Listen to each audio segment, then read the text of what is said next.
Mesdames et messieurs, bonjour, soyez les bienvenus dans Télé-Église. Je suis ravie de vous retrouver après une longue période d'absence et j'espère que vous allez tous bien. Pour notre émission d'aujourd'hui, j'ai le plaisir d'accueillir en grand invité Marc Bals, pasteur régional des églises Berne-Jura-Soleure. Avec lui, nous allons aborder la reprise des activités et des cultes des églises de notre région et revenir sur cette période de Covid où les églises ont été désertées, malgré elles, bien sûr. Marc Bals, de manière plus personnelle, comment avez-vous vécu cette période de semi-confinement ? C'était pour moi une période assez difficile. Professionnellement, je suis pasteur régional, ça veut dire un pasteur assez itinérant, où je me rends chez mes collègues dans les paroisses. Et là, le confinement ou le semi-confinement m'a vu rester pendant 2 mois quasiment à la maison. Alors évidemment, j'ai découvert les vidéoconférences, j'ai été beaucoup au téléphone avec d'innombrables contacts avec tous mes collègues, pasteurs ou catéchètes ou diacres, mais évidemment, ça a complètement changé ma manière de travailler et mon quotidien. Peut-on à l'heure actuelle présenter un état des lieux du fait de votre fonction de pasteur régional ? Qu'est-ce qui se passe exactement et quand la reprise aura lieu dans certaines paroisses ou a-t-elle eu déjà lieu dans d'autres paroisses ? Alors, si vous parlez de la reprise des cultes, oui, certains ont déjà repris au dimanche de Pentecôte dans certaines paroisses et dans d'autres pas encore. Ce sera soit pour ce dimanche 7 juin ou alors je pense pour une majorité des paroisses, pour le 14 juin. Et donc, jusqu'ici, pour bien des collègues et bien des paroisses, c'était la découverte de célébrer des cultes, bref, des mini-cultes qui sont filmés, qui sont mis en ligne et que les gens découvrent quand ils le veulent. Alors justement, les paroisses de notre région ont fait preuve de beaucoup d'imagination pour maintenir les cultes. Mais à quoi ressemble un culte sans la présence des paroissiens ?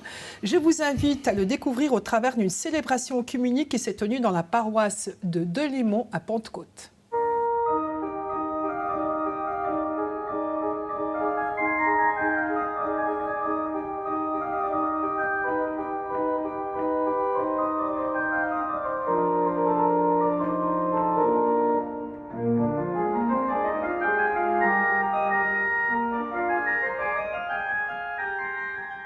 Cette célébration œcuménique répond au sens profond de Pentecôte, qui veut unir les chrétiennes et chrétiens de toutes les confessions dans l'Église de Jésus-Christ.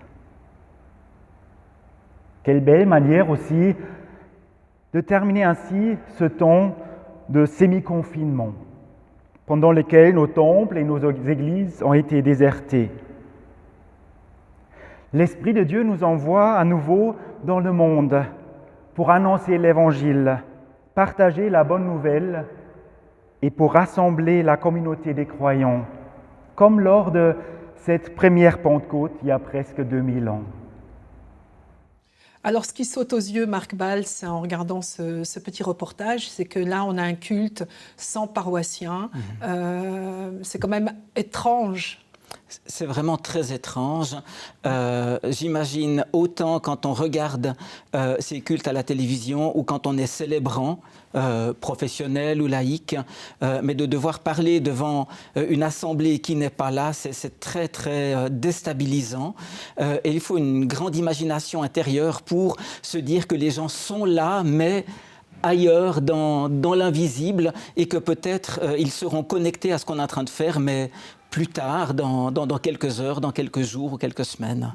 Parce que là, ça a été une première, en fait, pour beaucoup de pasteurs et d'officiants qui ont dû se jeter la tête la première dans cette aventure un peu particulière. Alors, ce qui est une première, c'est de devoir le faire tous ensemble et de ne plus avoir de culte nulle part. Il faut se souvenir que des cultes télévisés, ça existe depuis 1950. Donc, ce n'est pas du tout quelque chose de neuf. Simplement, les gens ont eu le choix entre suivre le culte, ou le vivre derrière le petit écran, ou bien se déplacer. Tandis que là, on était tous mis dans la même situation. Et donc, tous les célébrants qui ont tenter quelque chose, l'ont fait devant une assemblée vide, devant des bancs vides, alors que d'ordinaire, pour un culte tel, des paroissiens sont là. Alors, donc, ouais, très étonnant comme situation. Alors, c'est très étonnant, mais il y a aussi cet aspect, c'est que la communauté n'est pas là. On ne peut pas vivre le culte en commun. Donc ça, c'est quand même quelque chose... Est-ce que vous avez eu des retours, par exemple, des personnes qui ont suivi des cultes comme ça, ou des extraits de cultes depuis chez eux?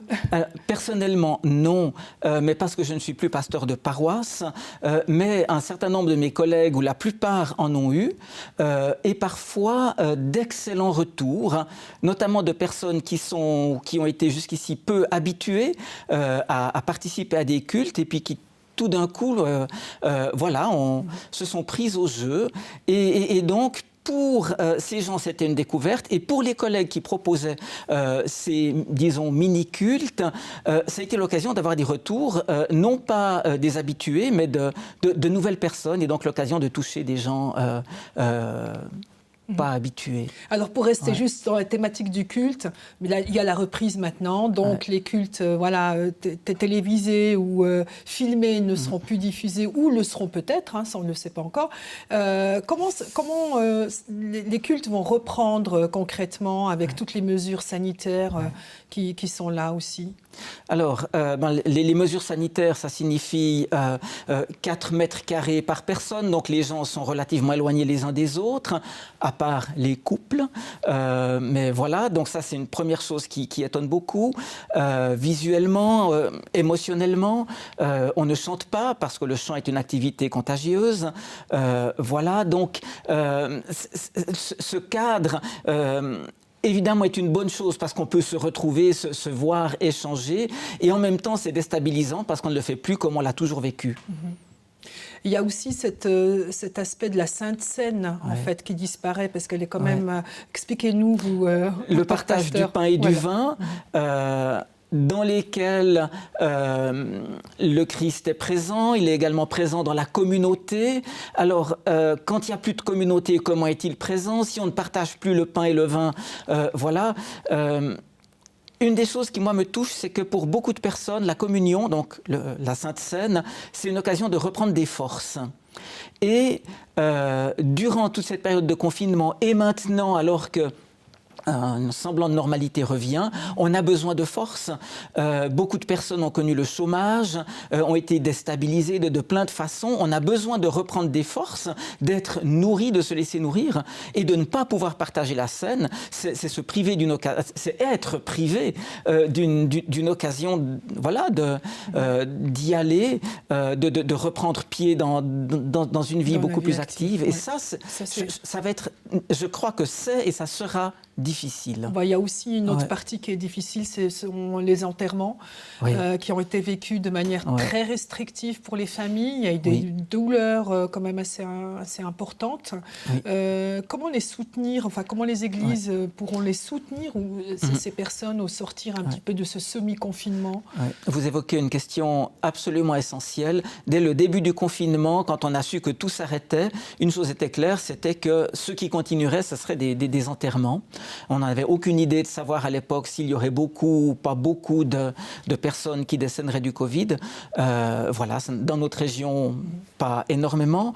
5 personnes pouvaient venir. Après, ça a été un petit peu plus, mais à distance, à l'extérieur. Donc, de toute façon, on a été confrontés dès le début à une situation très difficile parce que autour du deuil, on a besoin d'être ensemble, de se prendre dans les bras, de se consoler, d'être là les uns pour les autres. Et là, on ne pouvait pas. Ça a du reste permis une certaine créativité. Lors des cérémonies à l'extérieur ont été filmées. Comme ça, les membres de la famille qui ne pouvaient pas être là pouvaient quand même être associés. Ou bien j'ai eu des collègues qui ont célébré plusieurs fois le même service et les membres de la famille se sont succédés. Et maintenant, voilà, on peut être plus nombreux, mais toujours avec les mêmes mesures de distance. Donc, c'est compliqué dans des lieux de culte, parce que souvent, ils sont adaptés pour 20 ou 30 personnes. Oui, bien sûr. Et fondamentalement, pour en venir à votre question, nous nous sommes beaucoup interrogé avec différents collègues, coordinateurs, pour se dire mais comment accompagner des familles qui ont été quelque part privées d'un rite de deuil, d'un moment d'adieu, comme on en aurait eu besoin, comme elles en auraient eu besoin. Parmi les possibilités, c'est de dire, eh ben voilà, on l'a vécu de cette manière-là au mois d'avril, mais peut-être que si vous le souhaitez, en août, en septembre, on pourrait refaire une cérémonie en la mémoire du défunt ou de la défunte. Ça, c'est une option.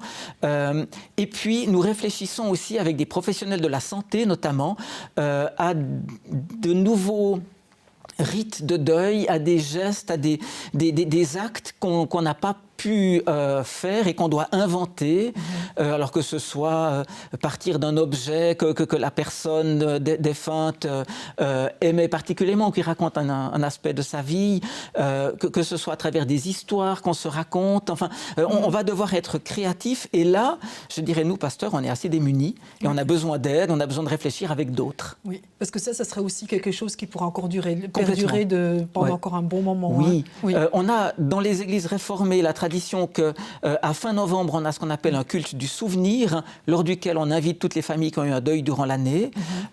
Évidemment, on s'est dit, mais en 2020, le culte du souvenir, il va avoir une dimension tout à fait particulière, vu tout ce qu'on aura traversé.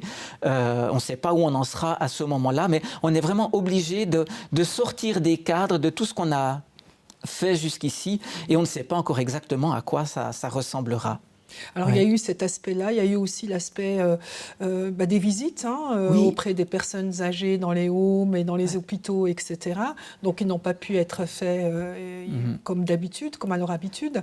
Et comment ces personnes ont vécu, en fait, ce manque de lien pendant cette période ? Alors, je pense que dans les homes ou les hôpitaux, ça a été très dur. Et c'est encore très dur, vu que les personnes qui peuvent rendre visite dans un home le font derrière une vitre, donc on ne se touche pas, enfin, etc. Donc, ça a été et c'est encore très dur, notamment quand on sait le besoin d'être touché et à quel point ça a un impact sur la santé. Et donc, là, il y a vraiment un thème. Je sais que de nombreux collègues ont été créatifs, collègues pasteurs ou aumôniers dans les homes, donc ont été créatifs. Par exemple, en célébrant à distance avec un culte qui est projeté dans le home à l'heure habituelle, par exemple en écrivant aux personnes âgées qui sont dans les homes ou les hôpitaux ou seules à domicile, par exemple avec des lettres circulaires. Enfin, il y a eu un certain nombre de choses. Ou bien parfois c'était le personnel soignant qui lisait le culte. Enfin, il y a eu plein d'expériences selon les régions. Voilà, mais évidemment, ça n'a pas remplacé le fait de pouvoir être réunis et de se sentir chaleureusement reliés les uns aux autres, c'est sûr. Alors on voit qu'il y a eu beaucoup de créativité, il y a eu vraiment beaucoup d'imagination pour pallier les manques de part et d'autre. Et que peut-on retenir de cette période ? Parce que maintenant, c'est la grande question finalement, maintenant qu'elle a un peu derrière nous, pour toutes les églises, et puis au sens strict ou au sens large.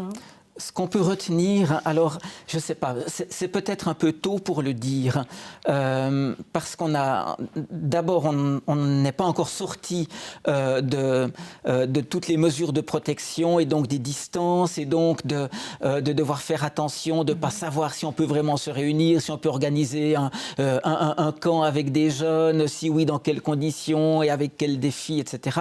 Donc, quoi en retenir ? On peut indiquer une ou deux pistes. Une, c'est évidemment, beaucoup de collègues se sont investis au niveau des réseaux sociaux, au niveau donc d'une présence virtuelle, avec de bonnes expériences et avec plein de questions. Les bonnes expériences, ça a été, pour une petite paroisse, pas loin d'ici, de remarquer qu'un culte a été suivi par 350 personnes. Donc ce qui est énorme. Oui. Et sur les 350, 100 l'ont vu en entier.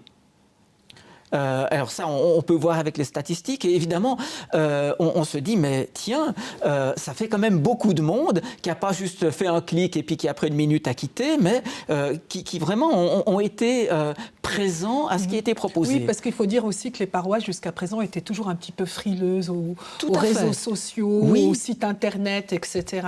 Et puis là, d'un seul coup, il a fallu s'y mettre. Et puis tout le monde s'y est mis. Et puis tout le monde constate un petit peu qu'il y a un peu plus de gens qui suivent les cultes. Alors qui suivent les cultes, où là, j'allais dire, on consomme, mais ce qui a aussi très très bien marché, c'est tout ce qui est interactif. Et donc, où là, on peut poser des questions, intervenir, et puis enfin, voilà, tout ce moyen de communication qui est autre que simplement un site internet un peu statique, voilà, c'est révélé vraiment précieux, utile. Donc, allez-y. Oui, je voulais juste demander comment ça a été vécu des deux côtés, en fait, du côté des personnes qui étaient derrière les caméras ou derrière le réseau, et puis la réception au sens large. D'après ce que je sais, pour beaucoup de professionnels, c'était quand même un peu un saut dans le vide. Voilà, enfin, on apprivoise quelque chose d'inconnu. On se lance tant bien que mal, et on se rend compte que ça demande des compétences. Et que ces compétences, on ne les a pas forcément, on n'a pas été formé pour.